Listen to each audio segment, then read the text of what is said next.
Well, New York finally was a breakthrough. You know that the negotiation took much more time than we expected. So New York now is a push for motivation, and I hope it will be transmitted to Quito, this motivation, because we are a bit delayed in preparing for implementation, because preparing the outcome document took so much time. Now we need to turn our heads around on how to implement it. And I hope this motivational push from New York will be transferred to Quito to seriously think about and start acting about implementing it.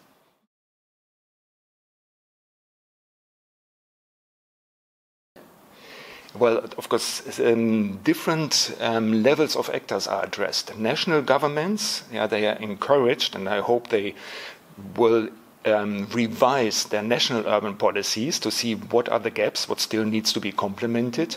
Local governments would have to see how to translate the new urban agenda, which reflects a global responsibility, in their local action. And of course, civil society action is needed. We do need commitment from citizens, people like us and citizens' organization, to engage in their city. So we need action from different levels, and we need to just change agents. We need leadership, for people standing up saying, we are going to do the following thing.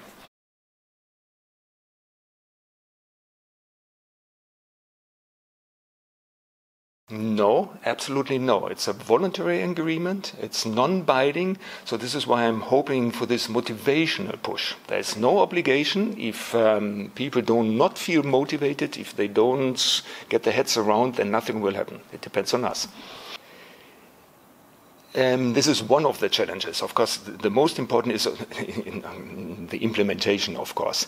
One thing I think we, the urban community or international community, could help with to sort of translate this very abstract UN language document in something meaningful and applicable for a mayor. So what can a mayor do with it? He wouldn't read the UN resolution and said, oh, okay, this is what I'm going to do.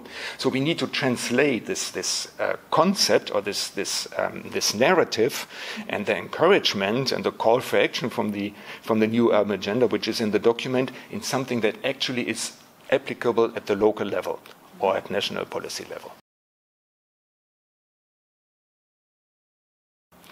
I think we need, we need international cooperation. I mean, there are guidelines, guidebooks, etc. But we also need to take this up by national governments and see, how they could support their local governments, in specific action. There was several years ago, there was a campaign for the application of the Millennium Development Goals.